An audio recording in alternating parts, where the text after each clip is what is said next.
بسم اللہ الرحمن الرحیم۔ محترم حضرات، السلام علیکم ورحمۃ اللہ وبرکاتہ۔ آج 5ویں تراویح کا خلاصہ آپ کے سامنے پیش ہے۔ اس میں 5ویں پارے کے آخری رکوع سے 7ویں پارے کے 5ویں رکوع تک کا خلاصہ آپ سماعت فرمائیں گے۔ چوتھی تراویح میں پڑھی جانے والی آیات میں ایک بات یہ کہی گئی تھی کہ جب کوئی سلام کرے یعنی السلام علیکم کہے تو اس سے بہتر جواب دینا چاہیے، ورنہ کم از کم اتنا ہی لوٹا دینا چاہیے۔ یہ اتنا اہم معاملہ ہے کہ اگر کوئی سلام کا جواب سلام سے نہ دے تو گویا اس نے اس کا سلام بھی قبول نہیں کیا۔ اس بات کی اگر اجازت دے دی جائے تو معاشرے میں ایک دوسرے سے نفرتیں بڑھیں گی، انتشار ہوگا اور سرازہ بکھر جائے گا۔ اس تراویح میں اس گناہ کے معاشرے کو محفوظ رکھنے کے لیے چھٹے پارے لا یحب اللہ کو اس الفاظ سے شروع کیا گیا کہ اللہ سب کچھ سننے اور جاننے والا ہے۔ مظلوم ہونے کی صورت میں اگرچہ برائی سے اس کا ذکر کرنے کی اجازت دی گئی ہے، لیکن اگر تم ظاہر و باطل میں بھلائی ہی کیے جاؤ یا کم از کم برائی سے درگزر کرو تو اللہ کی صفت بھی یہی ہے کہ وہ بڑا معاف کرنے والا، حالانکہ سزا دینے کی بھی پوری قدرت رکھتا ہے۔ گویا بتایا عفو و درگزر کی عادت ڈالو۔ جس اللہ سے تم قریب ہونا چاہتے ہو اس کی شان یہ ہے کہ نہایت حلیم اور بردبار ہے، سخت سے سخت مجرموں کو بھی رزق دیتا ہے اور بڑے سے بڑے قصور بھی معاف کرتا چلا جاتا ہے۔ لہذا اس سے قریب ہونے کے لیے تم بھی عالی حوصلہ اور وسیع النظر بنو۔ پھر بتایا کہ جس طرح کھلم کھلا انکار کفر ہے، اسی طرح اپنی شرائط پر ایمان لانا بھی کفر ہے۔ یعنی ہم ایمان لاتے ہیں، فلاں رسول کو مانیں گے اور فلاں کو نہیں مانیں گے، اور اسلام اور کفر کے بیچ میں راستہ نکالنے کی کوشش، یہ سب بھی کفر ہی ہے۔ یہود کی تاریخ دہرائی کہ وہ کس طرح گناہ پر گناہ کرتے چلے گئے، مگر ہم نے پھر بھی ان کے ساتھ معافی کا سلوک کیا۔ ایسے لوگوں سے بھلائی کی امید نہیں رکھنی چاہیے۔ پھر خاص طور پہ عیسائیوں کو تنبیہ فرمائی کہ اللہ نے قرآن کی شکل میں جو نور مبین خلق کی رہنمائی کے لیے اتارا ہے، اس کی قدر کرو اور گمراہی چھوڑ کر ہدایت پر آ جاؤ۔ عیسائیوں سے کہا گیا کہ اپنے دین میں غلو نہ کرو۔ دین میں جو چیز مستحب ہے اسے فرض اور واجب کا درجہ دے دیا جائے، اور جو شخص مجتہد ہے اسے امام معصوم بنا دیا جائے، اور جسے اللہ نے رسول اور نبی بنایا ہے اس کو خدائی صفت میں شریک قرار دے دیا جائے، اور تعظیم سے بڑھ کر اس کی عبادت شروع کر دی جائے۔ یہ لوگ اس غلو کو دین کی خدمت اور بزرگوں سے عقیدت سمجھتے ہیں، حالانکہ خدا کے نزدیک یہ جرم ہے۔ عیسائیوں کی مثال اللہ نے دی کہ انہوں نے مسیح ابن مریم کو خدا کے رسول سے آگے بڑھا کر خدا کا بیٹا بنا دیا۔ مسلمانوں کو بھی غلو سے بچنا چاہیے۔ سورہ مائدہ میں اللہ تعالیٰ نے ذکر کیا ہے کہ اس نے آخری امت کی حیثیت سے مسلمانوں سے اپنے آخری اور کامل شریعت پر پوری پابندی کے ساتھ قائم رہنے، اس کو قائم کرنے کا عہد لیا ہے۔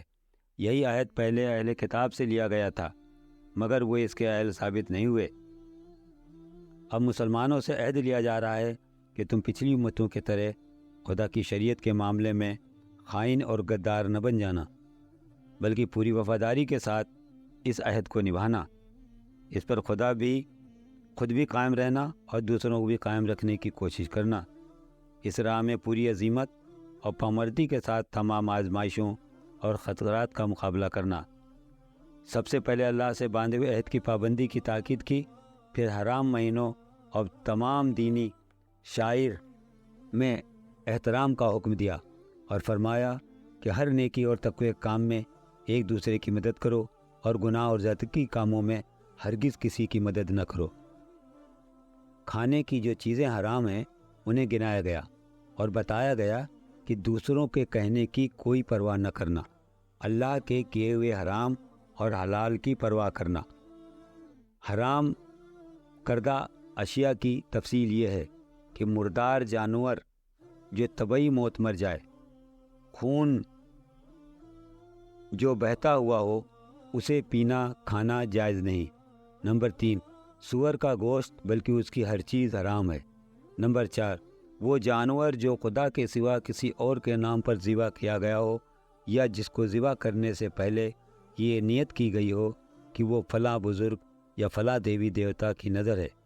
حقیقت یہ ہے کہ جانور ہو یا غلہ یا کوئی اور کھانے کی چیز، دراصل اس کا مالک صرف اللہ تعالیٰ ہے، اور اللہ ہی نے وہ چیز ہم کو عطا کی ہے۔ لہذا اعتراف نعمت یا صدقہ یا نظر و نیاز کے طور پر اگر کسی کا نام لینا یہ معنی رکھتا ہے کہ ہم خدا کے بجائے یا خدا کے ساتھ اس کی بالا تری بھی تسلیم کر رہے ہیں اور اس کو بھی منعم سمجھتے ہیں۔ نمبر 5، وہ جانور بھی حرام ہے جو مختلف اسباب کی بنا پر مر گیا ہو، جیسے گلا گھونٹ کر یا چوٹ کھا کر یا بلندی سے گر کر یا ٹکر کھا کر مر گیا ہو، یا کسی درندے نے اسے پھاڑا ہو، البتہ جسے ہم نے زندہ پا کر اللہ کے نام پر ذبح کر دیا ہو وہ جانور حلال ہے۔ نمبر 6، وہ جانور بھی حرام ہے جو کسی آستانے پر ذبح کیا گیا ہو۔ اس سے مراد وہ سب مقامات ہیں جن کو غیر اللہ کی نظر و نیاز چڑھانے کے لیے لوگوں نے مخصوص کر رکھا ہو، خواہ وہاں کوئی پتھر یا لکڑی کی مورت ہو یا نہ ہو۔ نمبر 7، پانسوں یا فالگیری کے ذریعے جو تقسیم کر رکھا ہو وہ بھی حرام ہے۔ مشرکانہ فالگیری جس میں کہ دیوی دیوتا سے قسمت کا فیصلہ پوچھا جاتا ہے یا غیب کی خبر دریافت کی جاتی ہے یا باہمی نژاد کا تصفیہ کرایا جاتا ہے، مشرکین مکہ نے اس غرض کے لیے کعبے کے اندر حبل دیوتا کو مخصوص کیا تھا۔ اس کے استھان میں 7 تیر رکھے ہوئے تھے جن پر مختلف الفاظ لکھے ہوئے تھے۔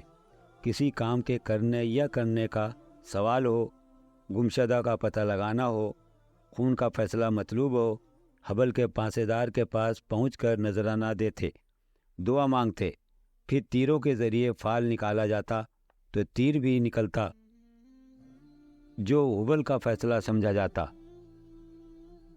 توہم پرستانہ فالگیری جیسے رمل، نجم، سگن، نچر بھی حرام ہے۔ نیز جوئے کی قسم کے وہ سارے کھیل جن میں انعامات کی تقسیم حقوق اور خدمات اور عقلی فیصلوں پر رکھنے کے بجائے محض اتفاقی امر پر رکھ دیا جائے، جیسے لاٹری، معمے وغیرہ۔ البتہ قرآن اندازی کی صرف سادہ صورت اسلام میں جائز ہے، جس میں 2 برابر کے جائز کاموں یا حقوق کے درمیان فیصلہ کرنا ہو۔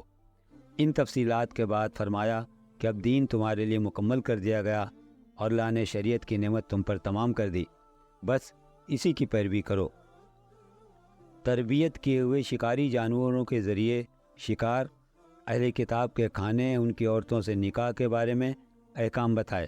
ساتھ ہی یہ قید بھی لگائی کہ اس اجازت سے فائدہ اٹھانے والے اپنے ایمان و اخلاق کی طرف سے ہوشیار رہنا چاہیے، کہیں ایسا نہ ہو کہ کتابیہ عورت ایمان اور اس کے کسی تقاضے پر ڈاکہ ڈال دے۔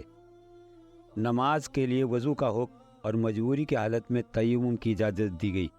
بنی اسرائیل سے عہد کا ذکر کیا، جب انہوں نے شریعت کی پابندی سے انحراف کیا تو اللہ نے ان پر لعنت کی۔